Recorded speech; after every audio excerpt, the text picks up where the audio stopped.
तो स्वागत है आपका आपके अपनी YouTube चैनल एग्जाम पॉइंट पर।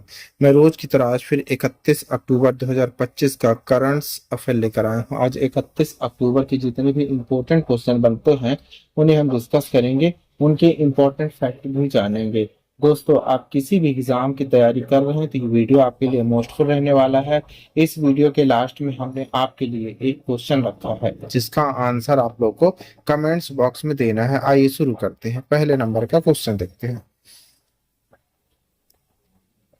पहला क्वेश्चन देख लेते हैं। आईसीसी T20 विश्व कप 2026 का आयोजन किन दो देशों द्वारा संयुक्त रूप से किया जाएगा? सही आंसर है सी, भारत और पाकिस्तान। आइए की पॉइंट देख लेते हैं। आईसीसी T20 विश्व cup 2026 ICC T world cup 2026 एक बार फिर दक्षिण एशिया में क्रिकेट का जोश लेकर आने वाला है। यह टूर्नामेंट 6 फरवरी से 8 मार्च 2026 तक आयोजित होगा और इसकी मेजबानी भारत श्रीलंका संयुक्त रूप से करेंगे, जो दोनों क्रिकेट प्रेमी देशों के बीच एक ऐतिहासिक सहयोग होगा। संभावित फाइनल स्थल अहमदाबाद भारत या कोलंबो श्रीलंका। अंतिम स्थल का चयन पाकिस्तान की भागीदारी और क्वालिफिकेशन स्थिति पर निर्भर करेगा। पूर्ण मैच शेड्यूल और ग्रुप चरणों की जानकारी आईसीसी वर्ष 2025 के अंत तक जारी कर दी जाएगी। आइए नेक्स्ट क्वेश्चन देख लेते हैं, दूसरे नंबर का।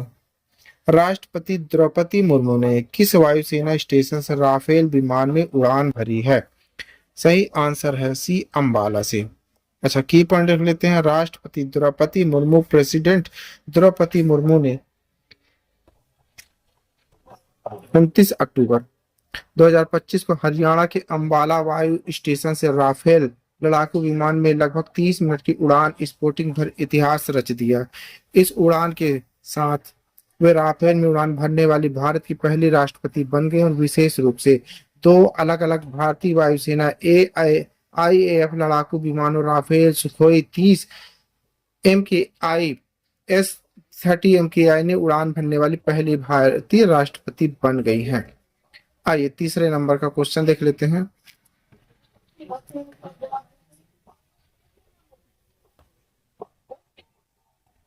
बानवे वर्ष की आयु में लगातार 8वीं बार राष्ट्रपति चुने गए पाल किस देश के राष्ट्रपति हैं?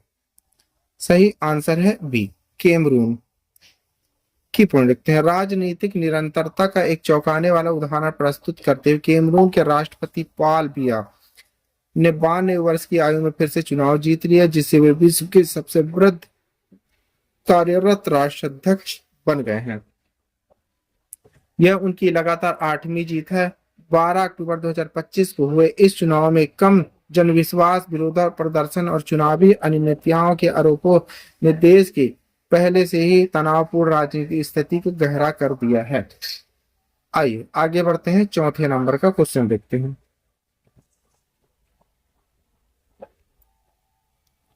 उबर ने किस राजनीतिक कंपनी के साथ मिलकर 2027 से 1 लाख स्वायत्त रोबोट टैक्सियां सड़कों पर उतारने की घोषणा कर दी है?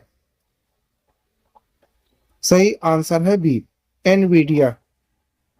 की पॉइंट रखते हैं। राइड शेयरिंग कंपनी उबर ने एनवीडिया के साथ एक रणनीतिक साझेदारी की घोषणा की है, जिसके तहत 2027 से 1 लाख स्वायत्त रोबो टैक्सियां सड़कों पर उतारी जाएंगी। यह कदम उबर को लेवल 4 सेल्फ ड्राइविंग तकनीक को व्यावसायिक राइड हेल्डिंग सेवाओं में शामिल की दौड़ में अग्रणी बताता है। एनवीडिया के नवीनतम एआई आधारित हार्डवेयर सॉफ्टवेयर प्लेटफॉर्म के उपयोगकर्ता से यह पहल शहरी गतिशीलता को वैश्विक स्तर पर बदलने की दिशा में एक बड़ी छलांग लगाई है।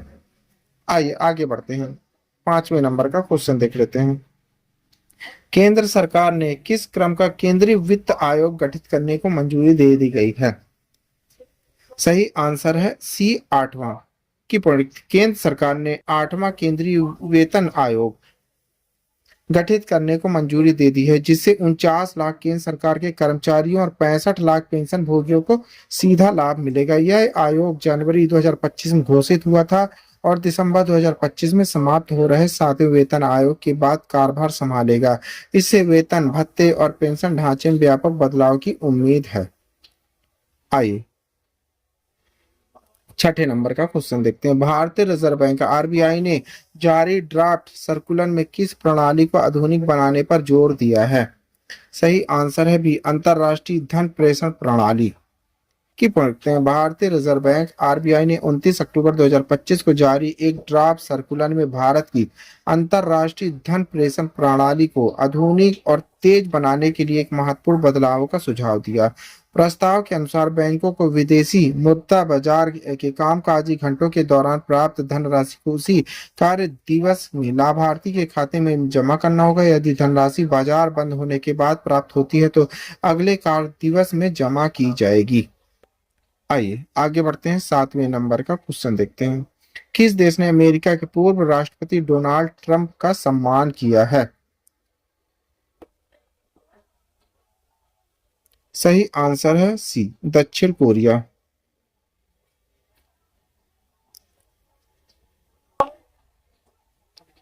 की देखते हैं। अमेरिका राष्ट्रपति डोनाल्ड ट्रंप का 29 अक्टूबर 2025 को दक्षिण कोरिया में स्वागत किया गया। उन्हें एक प्राकृतिक स्वर्ण मुकुट और दक्षिण कोरिया के सर्वोच्च राष्ट्रीय सम्मान ग्रैंड ऑर्डर ऑफ मुगमुंदवा से सम्मानित किया गया। ग्रैंड ऑफ मुगमुआ दक्षिण कोरिया का सर्वोच्च राष्ट्रीय सम्मान है। यह सम्मान उन्हें शांति दूत की भूमिका निभाने के लिए दिया गया, विशेष रूप से उत्तर कोरिया के साथ उनके पूर्व संवाद प्रयासों के लिए। आइए 8वें नंबर का क्वेश्चन देखते हैं। भारत और नेपाल के बीच ऊर्जा सहयोग के तहत किन संगठनों ने दो नई 400 केवी ट्रांसमिशन लाइनों के निर्माण के लिए समझौते पर हस्ताक्षर किए हैं? सही आंसर है सी, पावर ग्रिड और एनईए ने की पढ़ते। भारत और नेपाल ने ऊर्जा सहयोग के क्षेत्र में एक ऐतिहासिक कदम उठाते हुए दो महत्वपूर्ण विद्युत समझौते पर हस्ताक्षर किए। ये समझौता भारत की power grid corporation of India limited और नेपाल इलेक्ट्रिसिटी अथॉरिटी के बीच हुए हैं, जिनका उद्देश्य दो नई 400 केवी क्रॉस बॉर्डर ट्रांसमिशन लाइनों का निर्माण संयुक्त उपक्रम स्थापित करना है। इस पहल से दोनों देशों के बीच बिजली व्यापार वृद्धि, ग्रिड की स्थिरता, द्विपक्षीय संबंधों में गहराई आने की उम्मीद दर्शाई गई है। आइए 9वें नंबर का क्वेश्चन देखते हैं। केंद्रीय कृषि मंत्री ने राष्ट्रीय बीज निगम एनएससी की नई बीज प्रसंस्करण पैकेजिंग इकाई का उद्घाटन किया है। सही आंसर है बी, नई दिल्ली के पूसा परिसर में। केंद्रीय कृषि मंत्री ने हाल ही में नई दिल्ली में राष्ट्रीय बीज निगम एनएससी की अत्याधुनिक बीज प्रसंस्करण पैकेजिंग इकाई का उद्घाटन किया। यह पहल किसानों के उच्च गुणवत्ता वाले बीजों की आपूर्ति सुनिश्चित करने की दिशा में एक महत्वपूर्ण कदम है और कृषि क्षेत्र में गुणवत्ता आधारित इनपुट पर सरकार के फोकस को दर्शाती है। नई इकाई नई दिल्ली के पूसा परिसर में स्थापित की गई है। इसे विशेष रूप से सब्जी फूलों के बीजों के लिए डिजाइन किया गया, जिसकी प्रसंस्करण क्षमता प्रति घंटा 1 टन है। आइए 10वें नंबर का क्वेश्चन देख लेते हैं। 72 देशों ने किस शहर में संयुक्त राष्ट्र साइबर अपराध विरोधी अधिनियम अभिसमय यूएन पर हस्ताक्षर किए हैं? सही आंसर है सी, हनोई ने की पढ़ते हैं। हनोई वियतनाम में 72 देशों ने एक ऐतिहासिक संधि संयुक्त राष्ट्र साइबर अपराध विरोधी अभिसमय पर हस्ताक्षर की। यह अभिसमय विश्व स्तर पर साइबर अपराधों से निपटने के लिए पहली सार्वभौमिक कानूनी रूपरेखा प्रदान करता है। इसे संयुक्त राष्ट्र महासभा में 2024 5 वर्षों की लंबी वार्ता के बाद अपनाया था। इसका उद्देश्य है रैनसमवेयर, ऑनलाइन धोखाधड़ी, बाल शोषण तथा निजी तस्वीरों की बिना सहमति साझा करने जैसे अपराधों पर वैश्विक स्तर पर रोक लगाना है। आइए 11वें नंबर का क्वेश्चन देखते हैं। केंद्र सरकार ने किस फसली मौसम के लिए फार्मास्टिक पोटासिक्स पी एंड के उर्वरकों पर पोषक तत्व आधारित सब्सिडी दरों को मंजूरी दे दी है? सही आंसर है बी, रबी 2025-26 की पढ़ते हैं। आगामी फसली मौसम में किसानों को सस्ती खादें उपलब्ध कराने के लिए केंद्र सरकार ने एक बड़ा कदम उठाया है। केंद्रीय मंत्रिमंडल ने रबी 2025-26 के लिए फार्मास्टिक पोटासिक पीएनओ उर्वरकों पर तत्व आधारित सब्सिडी दरों को मंजूरी दे दी। यह सब्सिडी 1 अक्टूबर 2025 से 31 मार्च 2026 तक प्रभावी रहेगी। इसमें डी अमोनिया फास्फेट, डीएपी तथा एनपीकेएस ग्रेड उर्वरक, नाइट्रोजन, फास्फोरस, पोटास पर शामिल होंगे। आइए 12वें नंबर का क्वेश्चन देख लेते हैं। हाल ही में रविंद्रनाथ टैगोर की एक कांस्य प्रतिमा बुलंद बस्ट का अनावरण किस शहर में किया गया है? सही आंसर है बी, बीजिंग में। की पढ़ते भारतीय साहित्यिक एवं सांस्कृतिक प्रतीक रविंद्रनाथ टैगोर की एक कांस्य प्रतिमा का अनावरण बीजिंग भारतीय दूतावास परिसर में किया गया है। इस मूर्ति का निर्माण प्रसिद्ध चीनी मूर्तिकार युआन शिखान ने किया है। यह अनावरण एक सांस्कृतिक संगोष्ठी संगमम भारतीय दार्शनिक परंपराओं का संगम के अवसर पर किया गया, जो भारत चीन के सांस्कृतिक संबंधों और साझा सभ्यता विरासत का महत्वपूर्ण प्रतीकात्मक रहा है। आइए 13 नंबर का क्वेश्चन। हरिकेन मेलिसा किस देश के 28 अक्टूबर 2025 को टकराया है? सही आंसर है सी, जमैका। की पढ़ते हैं हरिकेन मेलिसा ने कैरिबियन क्षेत्र में तबाही मचा दी है। इतिहास में पहली बार जमैका को सीधा कैटेगरी 5 तूफान की मार झेलनी पड़ी है। यह तूफान अब क्यूबा की ओर बढ़ रहा है। 28 अक्टूबर 2025 को जमैका के दक्षिण पश्चिमी हिस्से न्यू होप सेंट एलिजाबेथ परिषद के पास तट से टकराते हुए मेसिला की रफ्तार 185 मील प्रति घंटा 295 किलोमीटर तक पहुंच गई, जो सैफर सिम्पसन स्केल पर सबसे ऊंची श्रेणी की कैटेगरी में आता है। आइए 14 नंबर का क्वेश्चन देखते हैं। केंद्र सरकार ने किस आयोग की शर्तों एवं संदर्भ बिंदुओं पर टीओआर को स्वीकृति दी है? सही आंसर है सी, 8वां केंद्रीय वेतन आयोग को। की प्रधानमंत्री नरेंद्र मोदी की अध्यक्षता में 28 अक्टूबर 2025 को हुई केंद्रीय मंत्रिमंडल की बैठक में 8वें केंद्रीय वेतन आयोग सीपीसी की शर्तें एवं संदर्भ बिंदु को स्वीकृत किया गया। यह निर्णय केंद्र सरकार के कर्मचारियों के वेतन ढांचे सेवा शर्तों के पुनर्समीक्षा की दिशा में एक महत्वपूर्ण प्रशासनिक कदम है।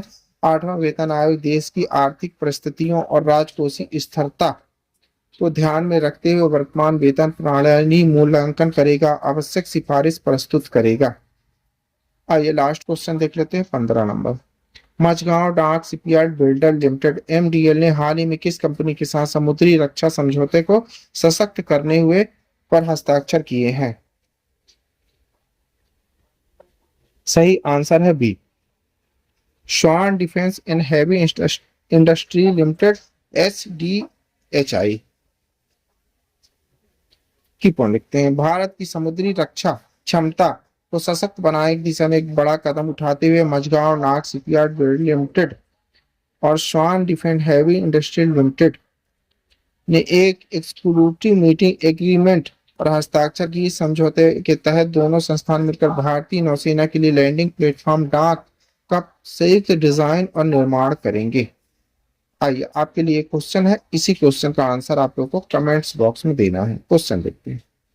जेम्स एडरसन को नाइटहुड की उपाधि कहाँ प्रदान की है? बकिंगम पैलेस में, लंदन स्टेडियम में, विंडसर कैसल में, लॉर्ड्स क्रिकेट ग्राउंड में। दोस्तों इस क्वेश्चन का आंसर आप लोग को कमेंट्स बॉक्स में देना है। क्वेश्चन का आंसर आपको कमेंट्स बॉक्स में जरूर दीजिएगा, भूलिएगा नहीं। आप पढ़ रहे हैं 31 अक्टूबर 2025 का डेली करंट अफेयर। दोस्तों आप किसी भी एग्जाम की तैयारी कर रहे हैं तो ये वीडियो आपके लिए मोस्टफुल रहने वाला है। इस वीडियो के पीडीएफ डाउनलोड करने के लिए आप हमारे टेलीग्राम चैनल एग्जाम पॉइंट पर जाकर वहां से पीडीएफ डाउनलोड कर सकते हैं। Thank you for watching my video. इस वीडियो को ज्यादा से ज्यादा शेयर करें, लाइक करें, कमेंट करें। Thank you.